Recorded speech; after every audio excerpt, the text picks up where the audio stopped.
I'm so tired of people saying that it's just a movie, it's just a comic book, it's just a TV show. No, it's not. Stories are the building blocks of our culture, of ourselves, even of our own psychology. We are a product of the stories we tell ourselves about our own past and the experiences on a daily basis, but also the stories that we choose to spend time with. What types of values, our feelings, or whatever are they promoting? What types that we like to spend our time around? They're going to shape us. They're going to shape our personality and character, and they're going to shape our perception of the world and the acts and behaviors that we put out into the world. And people don't understand that. They go, it's just a movie. It's just this. I can like and promote whatever I want. Well, of course you can, but you should pay attention to the responsibility that you have. Consume stories responsibly. As a member of society, as a human being, responsibility to yourself. Consider the consequences. You need some balance. You need some certain criteria that is going to make sure you're promoting the right kind of works, or at least have thought through the type of work that this or that story is going to do in our culture, and then make your own decision whether or not that's something you want to support. Consume stories responsibly. Consider the consequences. Consume stories responsibly.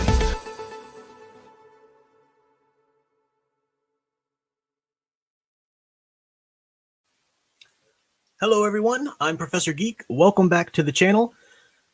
And yes, consume stories responsibly. Responsibly. Don't just have to watch it because it's new. I gotta know what it's like so I can know if it's bad. Or like the thousands of other YouTube channels. I'm watching it so you guys don't have to. Okay, I'm watching it so you guys don't have to. What do these people think? Do these YouTubers really, truly, honestly think that people hearing them talk about this show or this movie, whatever it might be, and just talk smack about it, that they're really going to say, man, glad I didn't watch that? Because no, if they're tuning in to hear the trash talk about it, then they themselves are into that. They get off on the trash talk. That means that they're going to hear you say, oh, you know what? It sounds so bad. I kind of want to watch it just to see how bad it is. And they do. So I had the comment pinned at the beginning of this stream saying that for those weak-willed people who just had to watch it, at least the first episode or whatever, this is not the place for you to come and tell me, oh, you're really right, Prof. It's really... No, we're not doing that here. We are ignoring it. Now, I am going to talk about why we should ignore it and why talking about it is a problem. We're going to do that first here. But I said that, you know, we're ignoring it here because here's the problem. Well, we'll get to that in a second. I just jumped right into it. I'm angry tonight.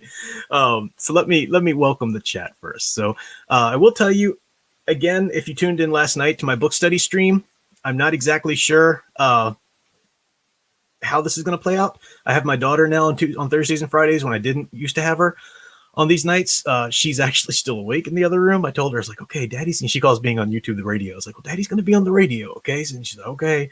So she seems fine. Possible you could hear her scream for me because she wants something random, or she might just waltz right in here. Who knows? But she should be passing out soon. We should be okay. But just to give you that upfront warning, if things should end abruptly or have to end abruptly. So, yeah, people are talking about the lighting. Honestly, I just forgot to turn the overhead light off. Usually I do. I have these two lamps right here, and I turn the overhead light off, and it's kind of, but I forgot to turn the light. I don't really care one way or the other. I like the versatility, I guess. Sometimes I have being able to go back and forth. So whatever you guys prefer. But chat's been going on a while. So I did see, though, and I made sure I made note of it. When I first set the stream up, pretty soon after setting the stream up, I got a super chat in. Crystal Ashes. And it was ISK currency. I think that's Iceland's currency. I had to look it up. 3,000 of that, which translates to about $23 or something. So a really substantial super chat. Very much appreciate that. Thank you very much. And she said, sadly, I won't be able to attend tonight's stream as usual due to time zone shenanigans, but I heeded your recommendation and picked up the original He-Man series on DVD. Thoroughly enjoying it so far. Have a lovely weekend. Thank you very much, Crystal. I very much appreciate that, the support in the super chat. And I'm so glad to hear that. Man, I'm so glad to hear that. That's just that original series, that Filmation series. We're going to talk about it in a little bit. There's just such a magic there that's never been truly repeated in any of the incarnations that came after it, even though some of them are certainly worthy of mention, and we'll talk about those as well. So great to hear that. I appreciate that. I think we got another couple of super chats. Oh my gosh, you guys, super chats before the stream even gets rolling. Let me refresh my super chat window here to catch some of those. Megatron Prime hit me up next, I believe, for $5. Thank you very much. Says they killed He-Man twice in Kevin Smith's Tila show. He owes Clownfish TV and you an apology. Well, he owes everybody an apology, you know. But my thing is, what did anybody expect? This is my thing, and I tried to. I had a lot to say in that pinned comment. Any logical person knew this was going to be the case. Anybody who read the signs, looks at the climate today, looks at the trailers, read the synopsis, but people were doing all these ridiculous mental gymnastics trying to justify, you still have to give it a chance. And maybe that Tila is like, that's later, or that's at the beginning, but she goes back, and maybe. Guys, maybe I'll win the lottery. It's possible. It's incredibly improbable. So I should not live my life banking on that fact. And that's how we need to consume stories responsibly. We don't go out and just consume this garbage. We'll get to that in a second. I keep wanting to ramp right into my spiel. Owen Lister, thank you very much for the $4.99 super chat. Says I'm considering just stop watching reviews and analyses on films in general and judge what I watch on my own. I mean, that's kind of a different case here. So if somebody's coming at the He-Man show, at any kind of He-Man iteration, not knowing, with no knowledge of He-Man, not knowing if it's just for them or not, then, it's valid that they could look up reviews or whatever, Rotten Tomatoes or whatever. But the deal with He-Man here is this is a beloved franchise. So, most people who are interested in it, are coming back to it, are going to have a history with the character themselves, and they can learn and know what's going to be done with the character, what's going to be done with this incarnation, and know not to watch it. No, you don't have to watch it just to see, or just to know how bad it is, or like I said, just to take the bullet for other people. No. That never works. That's not what this is working. So I've kind of keep trying to hold myself at bay, but going into this spiel a little bit, so I probably should go ahead and start it. The chat is just far too. I'm so beyond the beginning of the chat, so I can't even, but I do see a lot of our usual suspects here. As I said, Owen Lister, Brian Gilmartin, I see. Hello. Do see my dear sound engraver. Welcome to you. And Professor Logos. I see Netters Network. Good to see you there. Andres, great to see you. A lot of people around, and many of the people, I'm sorry, I can't mention all of you, but I know a lot of you are regulars, and it's good to see you all. So very much appreciated. So where to start here? Let's look at this argument. This argument that, well, we've already many times on my channel, I've put to bed the stupid argument. You can't judge it till you watch it. No, you can't. Yes, you can. They put out the whole synopsis, and I've received stupid comments on my channels. On my videos on the channel, not even just talking about He-Man, but talking about, say, the Marvel movies or whatever. If you're not missing it, this was one of the ones that when The Mandalorian, if you're not missing it, you're missing the meta narrative. You can't just read the synopsis. You can't just you're missing the meta narrative, or you're missing the nuances. And I asked some people, I was like, specifically, what do you mean by nuance? And they can't really answer me. What does that mean? What does that mean? I'm missing the nuances. I'm missing the music, the soundtrack, and the order of the events, and how the acting. And so I'm missing being emotionally manipulated into accepting story details that I already logically think are a deal breaker. You hear how that argument is? No, you don't have to watch it. You don't have to see the meta narrative or the nuances or anything like that. If the synopsis is a deal breaker, it's a deal breaker. No amount of acting or anything like that's going to fix that. So just enough with that stupid argument. But a lot of YouTubers are going to be talking about this the series. They're going to be doing reviews of the first episode. They're going to be doing reviews of the second or the whole thing. And people who, some of them are going to be shills and totally, yay, woke Tila, woohoo, but some of them are going to be seemingly on our side, right? Seemingly calling out the nonsense. The problem is this doesn't work. Calling out the nonsense doesn't tell them not to make more of it. It doesn't. It tells them that their show is culturally relevant. It tells them that, wow, they got that many watching on the first day of release. Wow, those numbers on Netflix. And then even the people who say, no, I pirated it. First of all, did you really pirate it? That's suspect anyway. If you really wanted to watch it, you had to watch it. How much, are you really going to take the trouble with that? But even if you did, you're still talking about it. You're either making your videos talking about the specifics, reviewing the show, or you're going on other people's channels and like, oh, tell me about how bad it is. Okay, yeah, that's horrible. That's so stupid. And, you guys have probably been on several streams already today, which, reviewed it and talked about how silly it was. And you got your little dopamine hits from getting into that. No, the problem is that makes it culturally relevant. And let me just prove to you. Now, is it possible? Again, is it possible that Netflix might see this kind of loud, reaction against it and say, okay, no more, no season 2? Anything's possible. As I said, it's possible I could win the lottery. It's possible I could inherit a ton of money tomorrow. Anything's possible, but it's not probable. It's not probable at all, because look at how Hollywood, not just one company, but how Hollywood has operated specifically regarding these aspirational heroes. Because as I've said, people, the culture today, certainly the woke ideologues, but even other aspects of our culture who just kind of bend towards nihilism and tend towards it left and right, are trying to systematically deconstruct our precious few aspirational heroes we have. They've done it with Superman. They've done it with Luke Skywalker. Now they're doing it with He-Man. So let's look at those examples that I just talked about. I'm getting some super chats rolling in though, and I don't want to miss those. Or just have to go back to my super chat window and refresh and everything.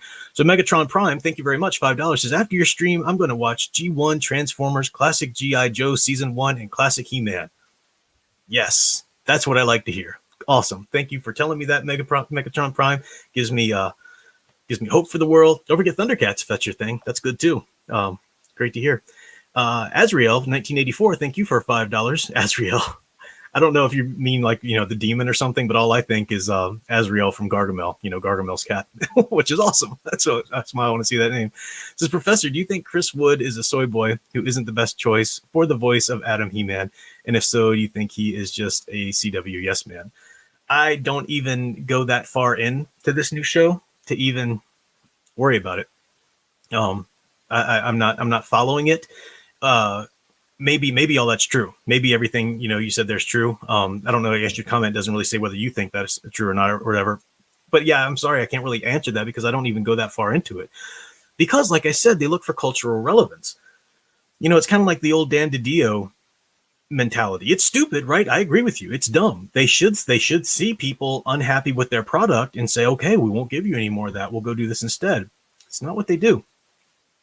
They either on one level say, look at those numbers, it doesn't matter to them if people are watching it and then griping about it afterwards. If you watched it, if your numbers were up, the people who, to do the bean counting for these studios, they don't think logically. They think in a whole different set of numbers and demographics. They don't think logically.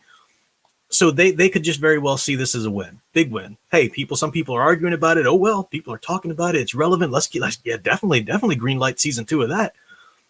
Or they'll do this. If it got so bad to where the studio simply could not deny that the public simply did not want this approach to He-Man. Let's look at how that played out for our other aspirational heroes. Superman. Warner Brothers just flat out ignored the outcry after Man of Steel. Just flat out ignored it. Doubled down with it. So it's okay. We'll just throw Batman in the mix, and we'll force you to shut up and like it. That's what they did. Now, after Batman v Superman, they couldn't deny it. Then it was absolutely just a hard wall. They realized, and the executives truly did realize. You can read about this. They realized, oh my gosh, we put all of our eggs in this basket. Damage to the franchise, damage to the brand. They were very upset and very worried, very concerned. Did they say, okay, no more? No more from this universe, no more from this telling. We're going to reboot it. We're going to do something different. We're just going to go do some other characters. No. Zack Snyder went ahead and started his Justice League movie the next week. Zack Snyder, the same person. Now you might argue, well, I mean, they had already kind of set him up. Well, that was stupid anyway, so that's not a defense. But they, what were they going to do? Pull the plug? Well, yeah, they should have. I still maintain they would have earned a lot more money or saved a lot of their money having pulled the plug, even losing what money that was, and going forward in a different way with different films that actually do make money. Because what's the result? What's the result? The DC universe is nothing but a lame duck. It's a gamble if you're going to get something that's going to make money or not. The Wonder Woman movie was just throwing stuff against the wall. Somehow people seemed to like, it wasn't Wonder Woman at all, but somehow, it was financially viable. People seemed to like that. But they couldn't replicate it in part two because they have no basis. They never established a basis with the core of those films to work from and to establish the characters in. Same thing with Aquaman. Somehow it worked. Did we ever get it too? And that wasn't the Aquaman of the comics either, because it was just sort of, we're just kind of making this stuff up as we go along. That's where they are. Yeah, they should have canceled Justice League right away, but they didn't. They kept going with it. And this is what they said. Well, we're going to fix it. We're going to fix it. We'll bring in Joss Whedon, and we're gonna bring in Jeff Johns, and we'll fix it. We'll fix it going forward. So come on back and watch it. It's going to be these same characters, and they've done these things that are absolute deal breakers for you, but we're going to do it differently now in the further stories. And idiots everywhere just go, "Oh, I'll give that a chance." Yeah, why? You see, we saw what it was the horrible, ridiculous Frankenstein hodgepodge that didn't make any sense. That was Joss Whedon's Justice League.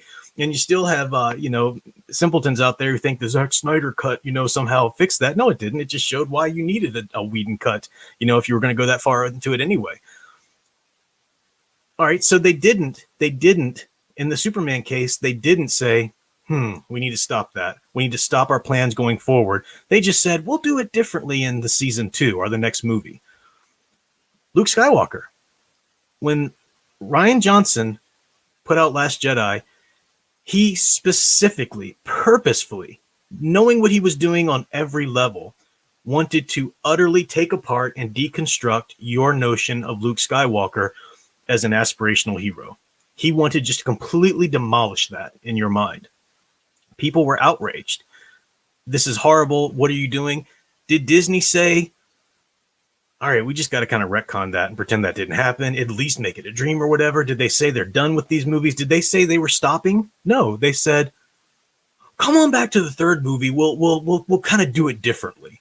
Was Rise of Skywalker truly worth that?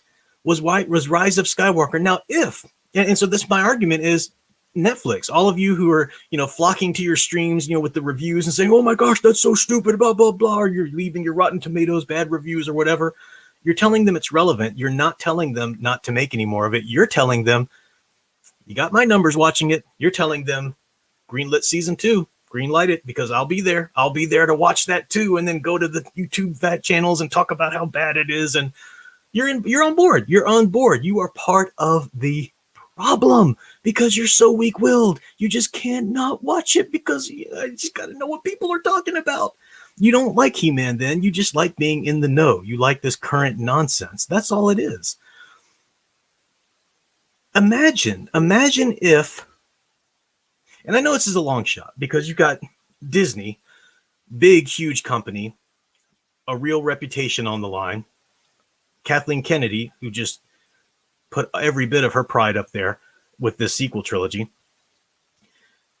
But imagine if people simply walked away, not walked away from the theater, because they did do that in terms of Solo numbers. When Solo numbers came out, that's kind of what made Disney realize, oh my gosh, we got to do something different and drastic here. But imagine if they didn't even talk about it. Imagine if they just, we're not reviewing it. We're not doing anything. We're just, Star Wars is dead. We're moving on. They would have rolled over to do anything they possibly could to get people to still believe in their franchise and their property. If that meant stopping a trilogy midway through and rebooting it or doing something drastic. I mean, you can force them to do certain things, but you can't because you're not strong-willed enough. and I'm saying the proverbial you. I know many of you here in the chat do feel the same way I do about this kind of thing, but the proverbial you, people just can't. They must consume, as I said before, must consume it, because even if I don't like it, I get to talk about how much I didn't like it. And that's fun. And I get to hear my favorite YouTubers rip it into shreds, and that's fun. And no, you're just you're making it relevant. You're telling them, make more of it. I will be there no matter what. That's what you're doing.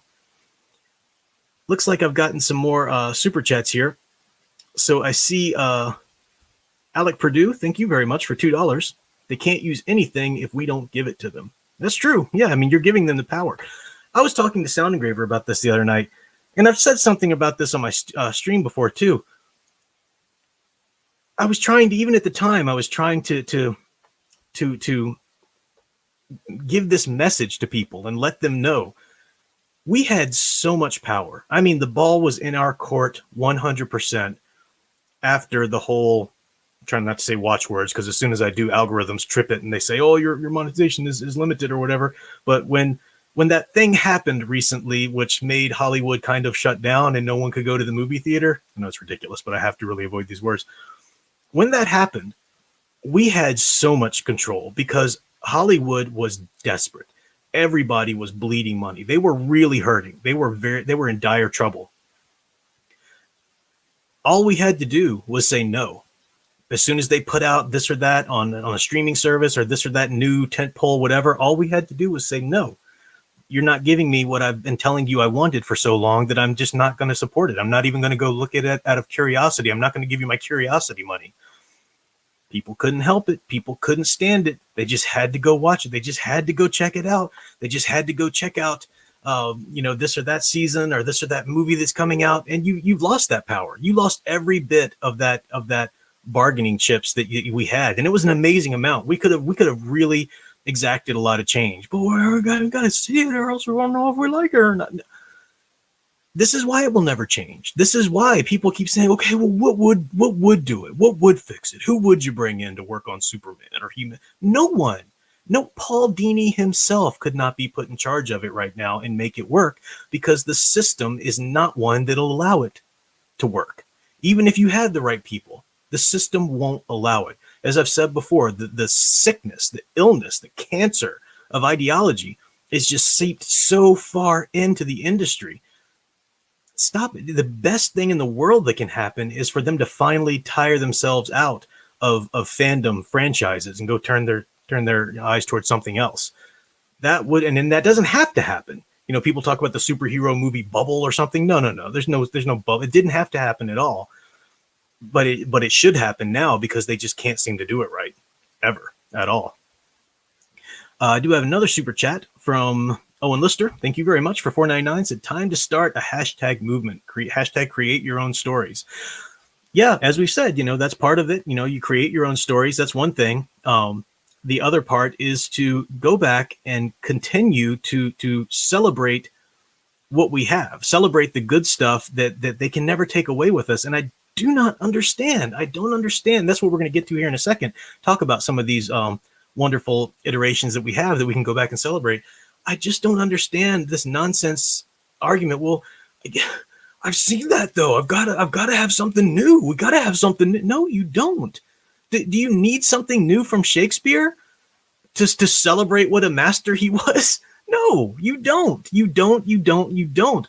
That's a product of today's industry and how it's conditioned us. With the cinematic universes, which I'm not an opponent of. I like the idea of a cinematic universe when it's done correctly. But we're a product of that. And we're a product of the social media always constantly in your face, that kind of thing. We're a product of that so that we always need something new, something more. We are, you're addicts. People are addicts to the industry, to the entertainment industry. So if you like this franchise, you've got to have something new from it. That's, 10 years ago, people would have said, what are you talking about? Why do you have to have something new? That's ridiculous. You've got the amazing stuff that was before. What's wrong with that? So, that's what we're going to talk about here in a second. But my dear Sound Engraver has given me a $5 super chat, which is very much appreciated. Says we've been directly lied to with Masters of the Universe Revelation. People knew they were lied to, and they still nabbed the product. Build new habits, folks. Absolutely. Absolutely. But again, it's, I say then you're not a real He-Man fan, but you might actually be a He-Man fan. But what's true at the very least is that your impulse, your need, your addiction to being able to be in the know and to talk about the new,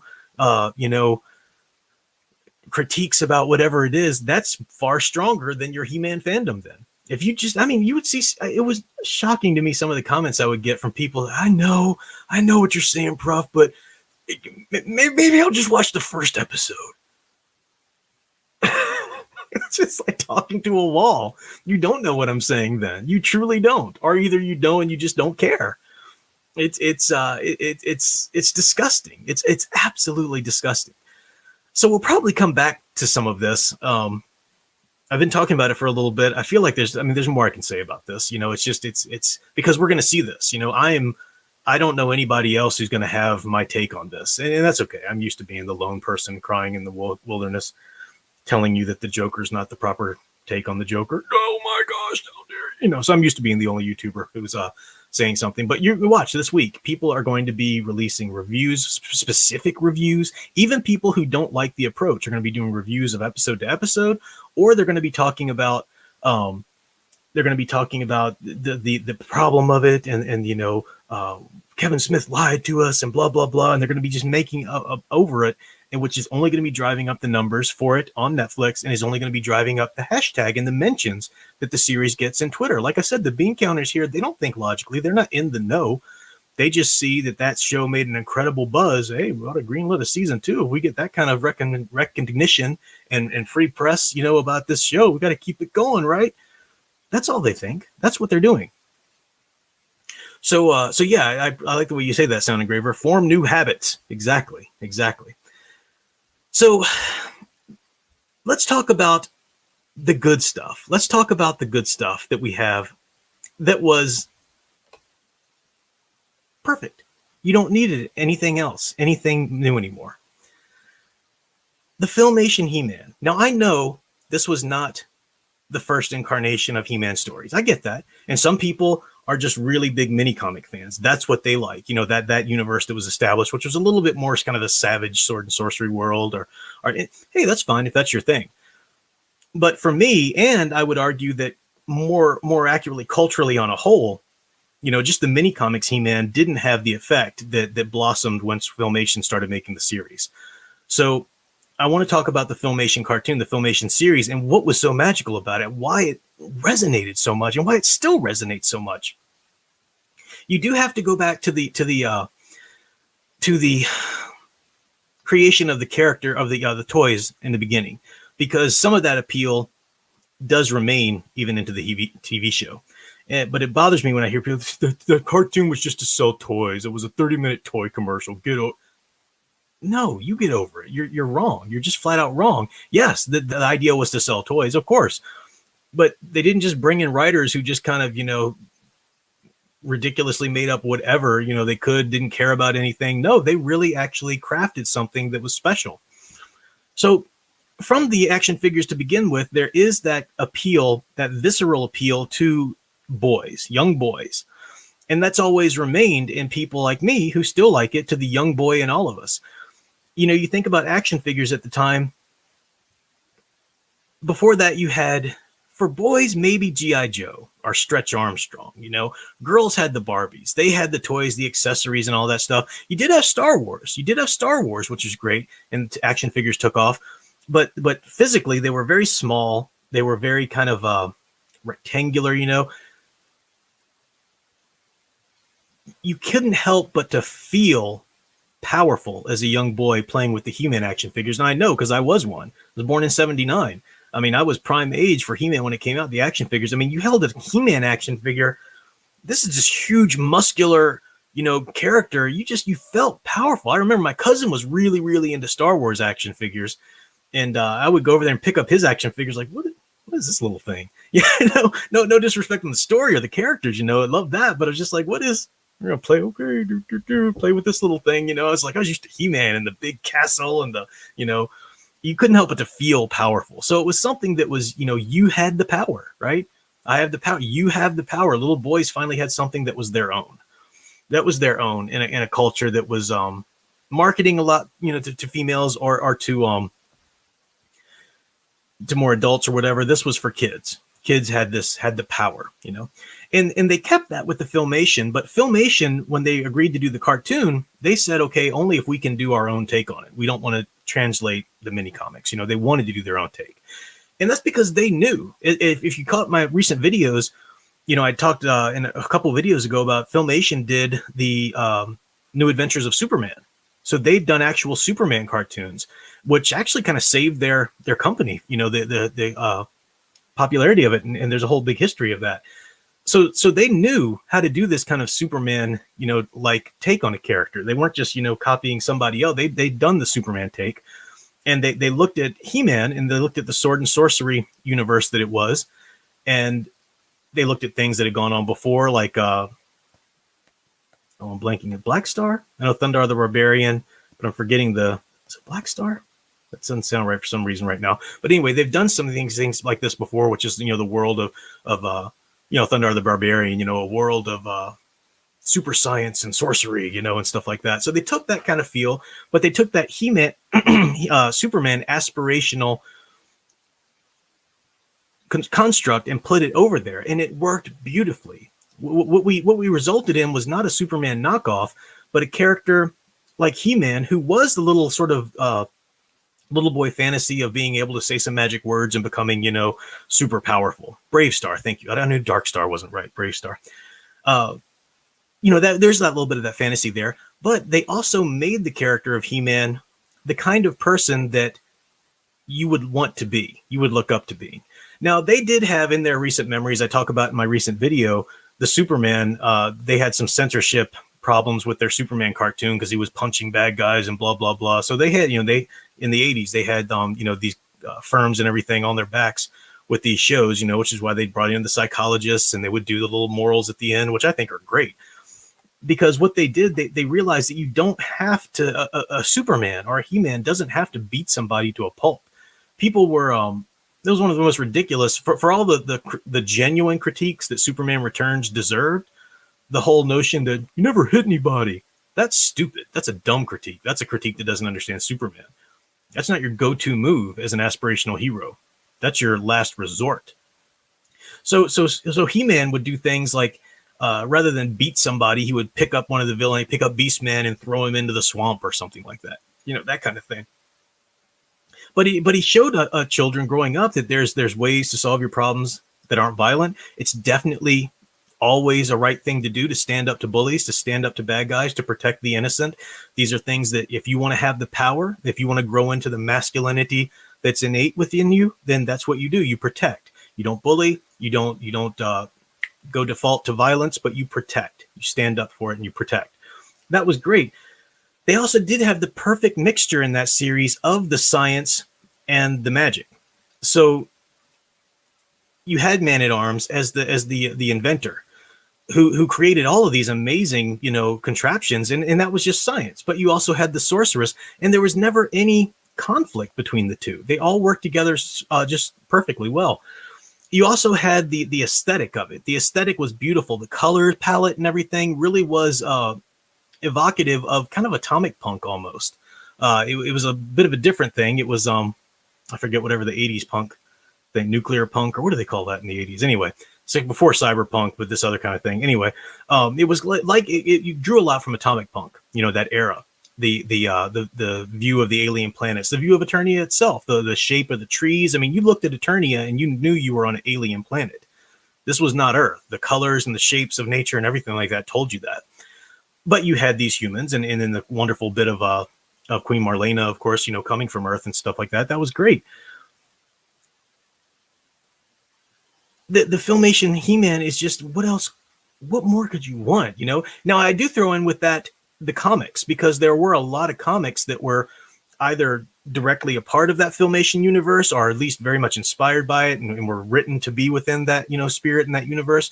So the comics are great. The newspaper comics. Big Al sent me for Christmas a couple years ago the collection of the newspaper He-Man comics, which are wonderful. And there are a lot of comics besides the mini comics, besides the ones that even the later comics from DC got a little more dark and brutal and silly. But there are a lot of comics out there too. in that universe, and they're wonderful. He-Man is there to be an aspirational hero, to never give up, to always to know that it's the right thing. He can have, Superman, these characters can have doubt. He-Man had a moment of doubt here and there. You can't get into that too much in a children's show, but they never doubt that it's good to do the right thing and bad to do the wrong thing, and it's always worth it to do the right thing. That's what they never doubt. You never can doubt that. You never can deconstruct it and put in that nihilism and question, well, I mean, is it really possible to even do the right thing? Because who even know? No, that's the wrong. That's not any kind of approach that needs to go near an aspirational hero story. Filmation story was just perfect for that. It got things like Orko so right. I mean, Orko is a character that some people just can't fathom. They hate that character Orko because he's so childish. No, Orko is like the child watching the cartoon. Orko is like the Robin character. He's our Watson character. If you're reading Sherlock Holmes, he's our way of approaching the hero. If He-Man, this amazingly powerful, wise, strong, hero can be capable of all of these amazing feats and everything. If he could still make time for somebody silly like Orko, then he can make time for me. That's what you're supposed to think as you're watching it as a child. And and it was wonderful. Orko was great. Yeah, some of the stories, some of Orko stories, Orko had Orko doing some kind of stuff where it's like, all right, you're getting a little childish now, Orko, or whatever. But he was a great character. He was a wonderful character. Okay, sir, I froze up there for a second, but looks like I'm back now. Let me I got on a rant. Let me make sure that I'm not missing any super chats because they're coming in, but I've got my super chat window open, so I did think I missed one from Owen Lister. Yeah, thank you, Owen Lister. 9.99 says, speaking of, sorry, let me open that up there. Says, speaking of rewatching classics, I recently showed my pastor The Good, the Bad, and the Ugly. Throughout the summer, my pastor and I have been watching older movies together. That's a great film. Yeah, the spaghetti westerns, the Sergio Leone. Yeah, Eli Wallach and Clint Eastwood. I mean, it's a great movie. Those classics are great for a reason. They don't make movies like they used to, even outside of hero films or aspirational hero films. Yeah, that's a good one. Glad to see that people are westerns in general were so great, because westerns, you did have not so much the spaghetti westerns, but the classic westerns. You had the classic heroes. Your Lone Rangers. Your one of my favorite westerns ever is Rio Bravo, with John Wayne, Dean Martin, and Ricky Nelson, and Angie Dickinson. Actually, it was a great film. So, where was it? Okay, so the Filmation. The one other thing I want to say about the Filmation series is this. I made a whole video recently about how it is not gay coded. If you see gay coding in the Filmation He-Man, that just says your thinking is gay coded. You're obsessed with it and you're looking for it. I receive a lot of comments, and they think they've got me here. They think, oh yeah, well, you know that Filmation was just, a lot of homosexuals worked at Filmation. All right, let's stop right there at that level of stupid in the argument. Is that what you're saying? You're saying that a person who's a homosexual is so twisted and consumed about their sexuality that they must put it into everything they do, including a children's cartoon? Is that what you're saying about homosexuals? If a heterosexual can do a children's cartoon and not put their sexual desire and sexual, attraction into it, why can't? And I'm not even talking about, they're not saying that it's absolutely gay coded. And then they'll cite, some of the people said it was gay coded. They said they put that stuff in there. They can say what they want. They didn't. Show me where it is. Show me where it is. I'm not talking about, this isn't in there either, but you might argue that, of course, a homosexual might want to, if they get a chance to work on a show or whatever. I mean, I don't think this necessarily, but someone could make the argument that, well, they would try to push, a homosexual relationship or something to try to get that out there and to them normalize it or whatever. Well, they didn't do that. And that's not what people are talking about when they try and argue that the Filmation He-Man's gay coded. What they're arguing for is that they put actual sexual, like homosexual sex references in the cartoon. And they didn't. You asked, and I've said, where? Show me where. The best they've got, as I've said in that last video, was Prince Adam wore pink. He said the word fabulous. This is stupid. We've already covered why that's dumb. Your thinking is incredibly flawed. The other thing they'll do is they'll point to certain screenshots where they'll screenshot like He-Man going to, as he's fighting Skeletor, and he kind of gives him a bear hug, and he comes around him, from behind and puts him a bear hug. And they'll point to a screenshot. See, that's totally gay, man. No, you made it gay by screenshotting it and putting it out of context. You're obsessed. Stop trying desperately to read this in there. I don't care if certain individuals who work for Filmation are trying to say after the fact that, oh yeah, we put that in. No, you didn't. You didn't. You're like J.K. Rowling trying to come out now and say, Dumbledore's always been gay. No. If it wasn't in the story, you don't get to retroactively read that into it and put that in there. It's just simply not. But this again is people see something beautiful and aspirational and have to. The instinct is just so visceral within them. Pick it apart, break it apart, deconstruct it some which way. No, it's not there. It's not meant to be that at all. I'm going to move on to, and if we want to talk more about the Filmation He-Man and why that's just so amazing. And for me, it's the quintessential He-Man. It captures the He-Man story in a way that no other iteration ever has for me, in terms of, because as a children's cartoon as well, I guess I am still talking about it. It's a children's cartoon as well. It couldn't go too far into certain dramatic points. It wrapped everything up within a certain, episode time frame, which is great, which is what it should do. And that's really good because it stopped it from going too far into the silly self-doubt, nihilistic, kind of things where writers feel they have to go. We have to really deconstruct our character if we're good writers. And no, you don't. Not if it's an aspirational hero, you shouldn't. So because it was what it was, a children's cartoon, it was safe in that genre. And it did have some continuity. Now, it didn't have, you don't have to watch all of the, first 30 episodes to understand the 31st episode. No. And something like that's fine. But it did have some continuity. You did have characters showing up again and referencing something before, like Ganymede, the dragon, right? When he shows up again, you remember when he showed up before, and they put that into the story and whatnot.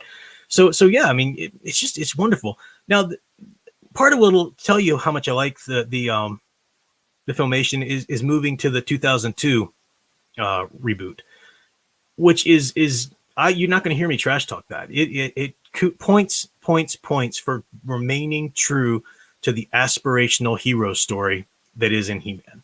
They absolutely did that. Even to the point of like honoring it with the little morals at the end. They even did that still. It was I really appreciated that. This is just for me. I know I've got a lot of people who are like, the 2002's He-Man is it. That's where it's at, and hey, that's fine. If that's where you encountered that aspirational heroism and that's what's great. I'm going to talk to you about my aesthetics, my taste, and why I don't think it's anywhere near what the Filmation was. They tipped the scale and went far more into the science than the magic. It was almost steampunk He-Man. Man-at-Arms is a cyborg now. He's not just a weapons inventor. He's actual literal cyborg. Adam's power sword, it's like when he holds it up, it twists and transforms, and it's just like a little mini transformer, which is just, what is that? This is just me. There's nothing is a deal breaker in any of those things that I said or the things that I'm going to say. It's just why I don't think it's quite now. So those aren't deal breakers. So why do I have an issue with them? I don't have an issue with them, but I do think that the Filmation was just more iconically pure. Like, it didn't have a lot of that stuff layered over it. The aesthetics in the 2002 were a little busy for my taste. The costumes weren't as pure uncut colors. There was a lot of lines, a lot of extra stuff in there, which I think is honestly an anime influence. The battles were even heavily anime influenced. Like, every time someone fought, they had to jump around, like 12 Lords of Leaping, for a while. It was even in the first episode, which I rewatched the other day, just kind of prep for this.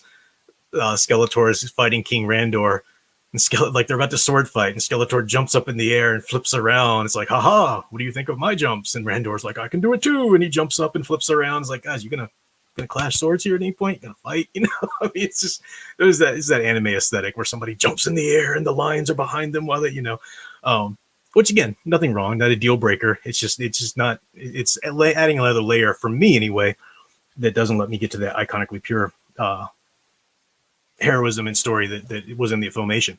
I still like the 2002, and I still watch it. I didn't like that Cringer couldn't talk. They've really kind of lessened his character with that.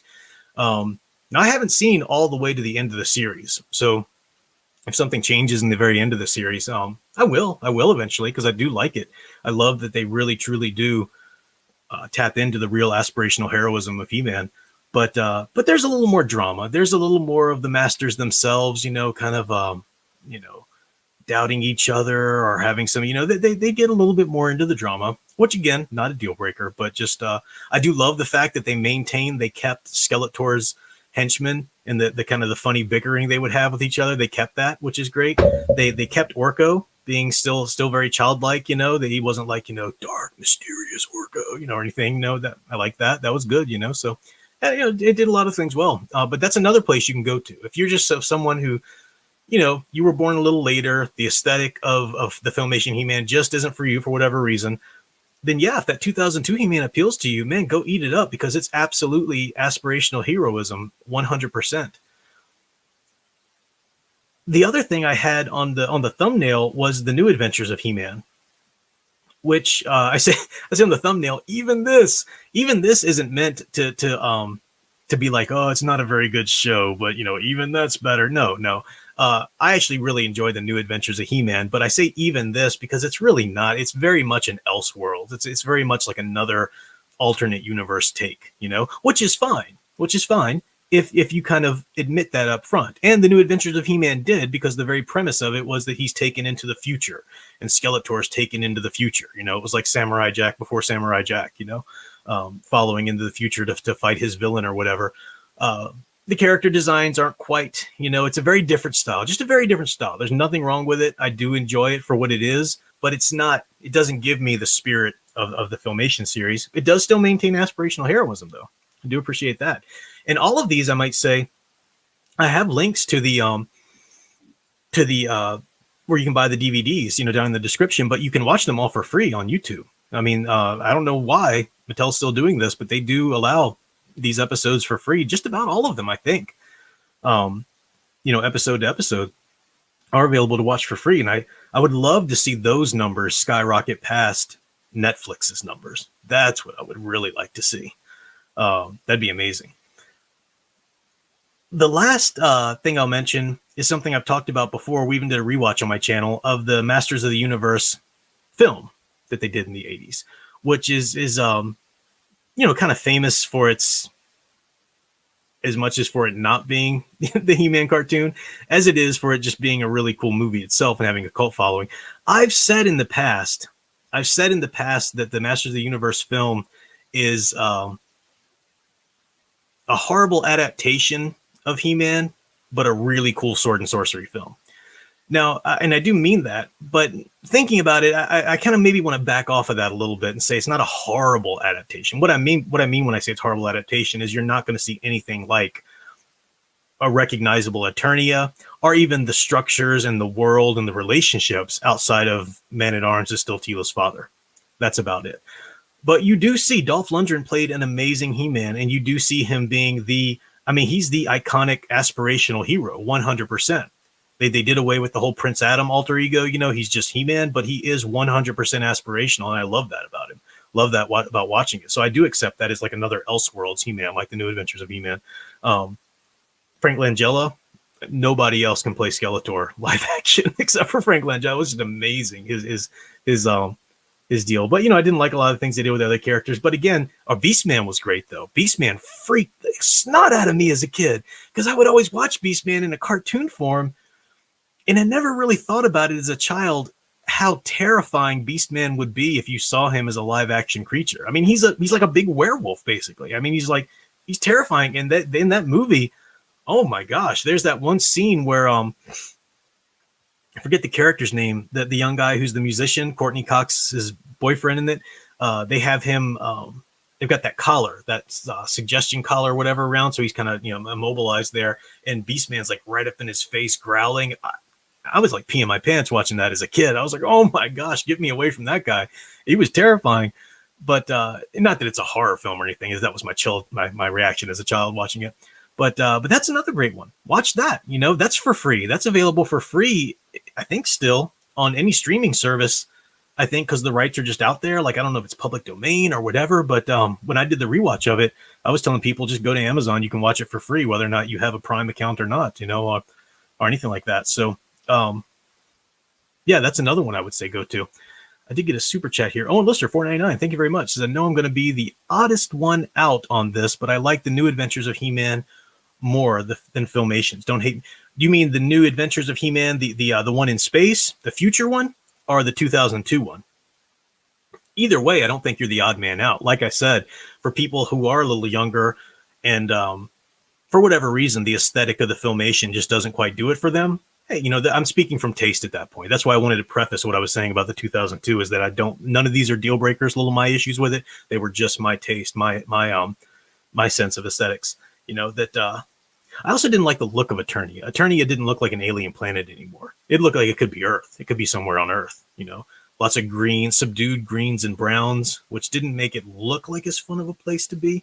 But again, this is just my aesthetic. So yeah, no, you're not the odd man out there anyway. The reason I'm including the 2002 He-Man and the New Adventures of He-Man is because these are other iterations where you can still find the aspirational hero story that's not deconstructed. It doesn't have him doing all these horrible things that Kevin Smith has him doing, that woke culture needs to have him do so that they can deconstruct the idea of the aspirational hero of He-Man. One more down for them because they've done it. Young people today, and I know this from teaching my classes. I teach freshman college students. At least teach them every semester. Sometimes I teach upperclassmen as well, depending on the enrollment status and our numbers rather. But I know because I teach this content, your average young person has probably watched some of the Disney Star Wars movies, but has not gone back and watched the original trilogy. Luke to them is old hermit guy drinking blue titty milk on, a rogue planet or whatever, in Rian Johnson's movie. That's Luke to them. Superman, they don't really know another Superman except for Cavill, or the new ridiculous Tyler Hoechlin, that nonsense Superman and Lois show that people are trying to say, that's actually really good. No, it's not. This is the same Superman who got his balls handed to him by Supergirl. It's the same Superman from all of that nonsense universe, but they're doing it. They're doing what I said, right? They won't stop. They'll just say, well, we're going to do it a little better now. We're going to bring in some other people. And it doesn't negate anything that it's done. And it doesn't negate that you still have your agenda that you're going to try and slip in there eventually. And they already have. I mean, they've already had Lois talking about the wage gap and all this kind of stuff. So people who try and tell you that series that's really the true blue. No, it's not. It's closer to it than anything we've gotten. And people are just desperate for something. So they'll latch onto it. Never more than a hair's breadth away from jumping on the Superman bandwagon. So anyway, I've talked about those. Now I did see some people in the chat saying that other things they would watch. When Megatron was super chatting about watching G.I. Joe and other things. And that's one thing I didn't really prepare to talk about. But yeah, there are a lot of other places to find aspirational heroism. Classic shows, as well as just other He-Man iterations, yeah. So Thundercats, G.I. Joe, all those great ones. Someone said Samurai Jack, the original Samurai Jack. I wouldn't check out the where they brought it back. But yeah, the original. I mean, that used to be the what's the word I'm looking for? The standard of a hero story. That square-jawed hero who was going to do the right thing because it was the right thing. And if you didn't want to tell that kind of story, fine, but you told a vigilante story, like a Batman story or something like that. Although even Batman, I'd argue, should be the square-jawed hero doing the right thing. But you could tell other types of stories. But if you were going to tell a hero story, children's or otherwise, that was the standard. This American monomyth aspirational hero story that you told. You don't see that anymore because people gradually. The attitude became, well, that's just cheesy. That's not a very deep story. It's very two-dimensional. We got to make them more believable and more well-rounded. And by which they mean they had to rough them up. They had to deconstruct them. They had to take away the wonderful good things about them and try to make them more like them. Don't give me a standard I have to aspire to. Give me somebody like me that can tell me, yeah, you're pretty good as you are. That's what they want. And that's, that goes hand in hand with the woke ideology today. Don't tell me I have to do anything to better my station in life or to better myself. Gasp. No, I'm just supposed to see how amazing I already am. As long as I have victim points, as long as I have this or that, what I can call a minority race or a minority gender construction or or you know, whatever orientation or whatever, you know, as long as you've got enough victim points, then you're just good as you are. You're amazing. Everything bad that's ever happened to you is white hetero male's fault, and you don't need to try. You just need to realize how amazing you are. So what kind of stories do they tell? They tell stories about heroes that don't set any kind of standard. You know, that's what they do.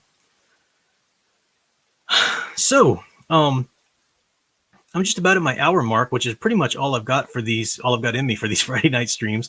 So I will, check in with chat. And I mean, you guys have been going and going, so I'm not going to even remotely be able to catch everybody who's chatted, but I will look in here on the chat a bit. And then if you have any pressing last questions, feel free to throw those out. But I'm impressed that this worked out streaming like this with my daughter. It worked out last night and tonight. So I don't think these will be a problem. I think we can still keep our Thursday night and Friday night streams going, even with the new schedule in my life, which is good. So that's good. I do have to get off here in a few minutes because I've got to do some more schoolwork. Got a nice weekend coming up.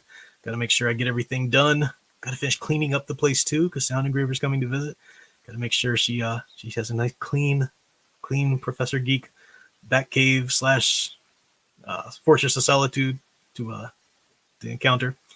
Nathaniel's Lowsball says, I'm currently going through the DCAU and old Ultraman series and even MLP FIM, surprisingly. What's MLP FIM?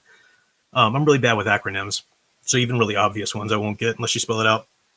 But Ultraman, I've heard a lot of great things about Ultraman. People just love Ultraman and seem to really appreciate it as aspirational heroism. I myself have never seen it. Maybe one day, but that's cool. Andre says, I see you flexing by showing that He-Man collection in the background. That's right. I've got none of this new, what are they called? The new ones that they're putting out, which I like. I love the fact that they're putting out the new He-Man toys, or He-Man figures that are reminiscent of the original. I do love that they're doing that.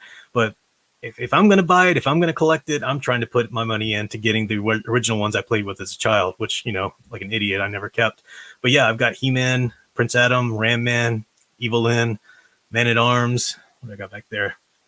I still need Skeletor. I still need the original Skeletor. I've got a Skeletor in the package that Fan Man actually gave me of the new, which I love. I'm glad that I have that. And I've got the Battle Cat that Daniel Heron gave me, which is really great from the new. I need to get the original though.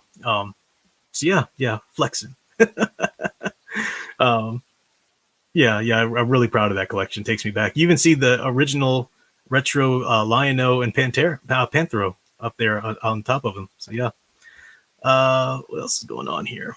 Book Boy says, have you recommended any of the animated Superman movies? Yeah, Superman versus the Elite is my favorite ever. That's just, for me, you can't get any better than that in terms of like the powerful message, But yeah, there are a lot of great ones. I like the Doomsday movie, the first one that they did. It does chinch on the story of the death of Superman a lot. I get that, but I really actually liked what they ended up cobbling together out of that.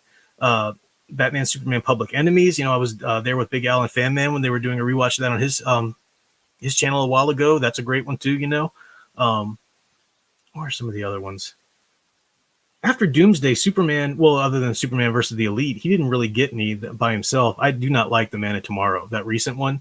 That's Max Landis's nonsense, Yeah, I don't like that. They try, and they have elements of it, but they don't get it. They don't quite get it. You got Ma and Pa Kent still, oh, don't reveal yourself. People will put you in a lab. My Little Pony, A Friendship is Magic is probably what you meant, John Miller. Oh, or John Miller saying that. I forget who was in the super chat that said it, or before the other chat. My daughter likes My Little Pony. I hate that I know the names of all the My Little Ponies. But it's only because I have a daughter. Prof is not a brony at all. I mean, I have nothing against it for little girls, whatever, fine, But I hate that I know who Applejack is and Rarity. Oh my gosh, I should stop talking now. Where was I here? I had a super chat here too, I think, that came in. Let me there we go. Miguel Espinoza, thank you very much for 2,500 CLP. Again, I have to look that up to conversion to know what it is, but thank you very much for the super chat.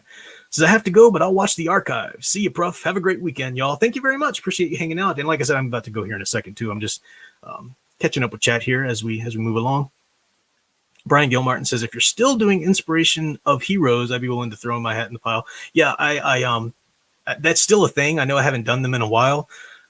I was talking to somebody about it the other day because I just got so busy. I took, I don't teach on the summers. I'm an adjunct professor by choice. I could have, there was a point when I could have gone full faculty, but I knew I wouldn't have lasted. They'd have fired me eventually because I don't toe the line, and it's getting so ridiculous. So I just like, I'll stay adjunct. But that means that you make peanuts. You don't get, it's not a good place to stay forever. So I'm looking for a full-time teaching job, like high school or something actually. But as an adjunct where I'm at, you really can't get, a summer teaching job. So I thought, okay, well, I'm just free this summer. I'll take some classes and try and work on a new degree. I'm working on a master's in theology. And I thought, I could probably do 3 classes. Yeah, summer, I could probably do, I don't know what I was thinking. I do not know what I was thinking. It was ridiculous, whatever it was, because I cannot do 3 classes. They're kicking my butt. Oh my gosh. It is just, I'll be so glad when the semester's over and I can sort of eke by in these classes, because they're just, it's crazy trying to keep up with the workload. But because of that, yeah, I fell by the wayside with the inspiration of heroes. I want to get RT Bear on here and some other people I've been talking to. And I know a lot of people, want to be considered in that pile. So, I will get back to them. Definitely. Sound Engraver says, people these days, I need to see heroes like me. I need to see my heroes eat a lot. Exactly. Yeah, that's the Marvel thing, right? Like every woke Marvel writer's always got their heroes eating, silly. One listener says, expect to see some Beetle Blaze art on Facebook soon. Awesome. Yeah, Beetle Blaze is Ellen Lister's original hero. So yeah, create new things as well. I think we're good then. I'm gonna go ahead and wrap up here, but really appreciate you guys hanging out. 153 watching right now. I don't even know what it was up to at some point. If it was more than that, I didn't pay attention. But I appreciate you guys watching. As I said, I know that I'm not under the delusion that my viewers automatically agree with me about everything.